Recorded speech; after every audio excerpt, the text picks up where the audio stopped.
to deal with the problem. I want to say a few other things about elephants because as long as we're on the topic, there are some things to be said. One of the things about elephants, they say, is an elephant never forgets. But unfortunately, we forget too easily. Los Angeles is the capital of historical amnesia.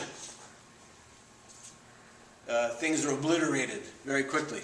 And we need to remember, we need to use that collective power that we have of speech, of art, of expression, to reiterate and restore those memories, to reclaim the history, to write a new history.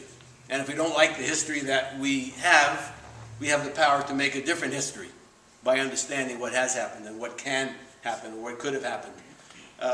I do work with KPFK, and every time I go out to the station, or half the time at least, I'm on the train, I walk down onto the Red Line station at Universal Studios, and if you've ever been there or looked at it, the station is festooned with the history of the theft of Los Angeles. It's the history of Kit Carson, the Indian killer, of John Fremont, who was a privateer on the land, just like the British used to send out these pirates in boats and give them a little license to go shoot up the Spanish Navy. Fremont was the same thing. He was a vigilante, essentially, who was given a license by the U.S. Army to fight to take over Los Angeles, and then became a general or something on the basis of that theft. But that's all, it's on the station. It's written up and down the walls about what they did to, make Los Angeles an American city, quote unquote. There's a reason why every city in the state, has a Spanish. It's San Fernando and Santa Barbara and San Francisco and Santa Monica and Los Angeles, because the first colonizers here were Spanish-speaking colonizers, and they, built a road, the Royal Road, with troops. And that's still the same reality. This land was created in the form of real estate. And one of the things we learned from this whole real estate crisis is that the size of that debt, the size of that credit system, dwarfs the entire industrial capital of this country. The stock market is not as big as the housing market. The entire capital value of all the companies in the United States is not as big as the mortgage industry. And crisis or not, that's phony. I've never owned a house, so I can't tell you this from my own experience. But my understanding of a mortgage is that the money you pay back to the banks always vastly exceeds the value of the property against which you're paying it. There's no way to extract that value from the house itself. The debt payments over the life of the mortgage will be 3 times the value of the house, even if the house grows in value. So this is a system that's based on a house of cards. It's based on exploitation. It's based on bleeding people to realize the value of that land. And so the people have to extract themselves from that system.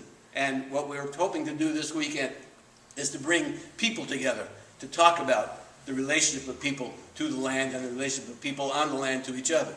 And that includes food, that includes water, because there is a crisis of hunger and housing in Los Angeles. And again, 48% of the people facing foreclosure in Los Angeles are Mexicano, indigenous people. If you go down to Skid Row, most of the homeless people you see will be people of African descent. But there are other homeless people, and there are other hungry people in Los Angeles, including Europeans.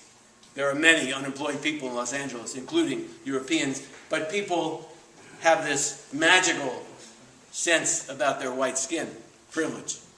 People somehow think that white skin will protect them from this system. So one last story.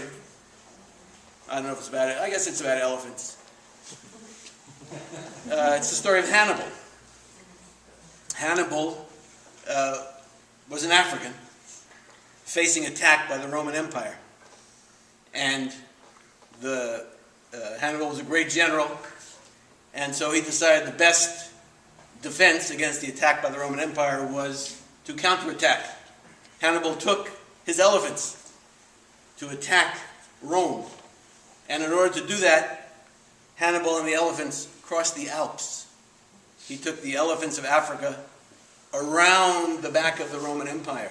over the Alps and attacked from the north, floored the Romans, practically destroyed them, decimated their armies, but he hesitated, unfortunately.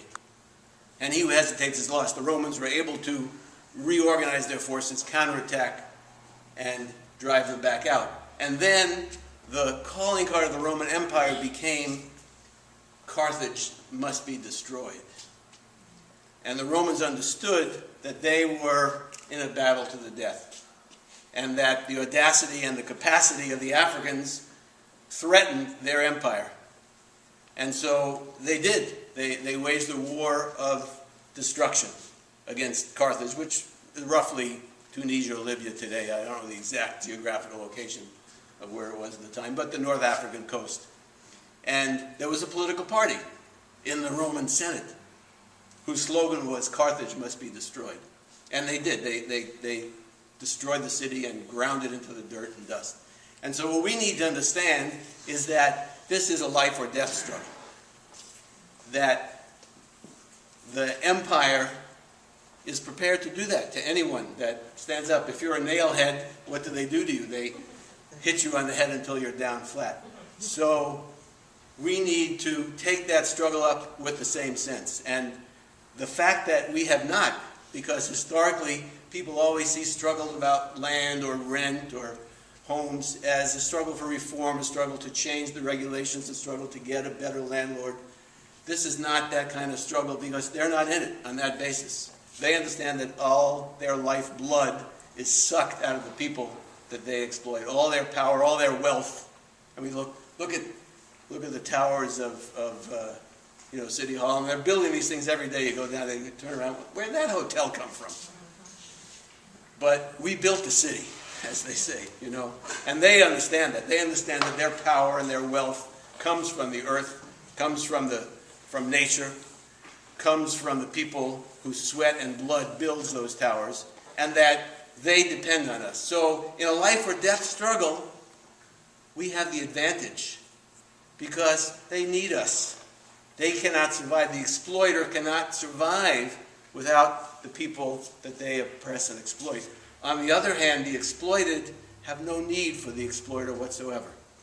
In a life or death struggle, we are life. We are the future. The people who create the wealth from the soil, from the earth, from the sun, living in harmony with that, have the capacity to make a different world.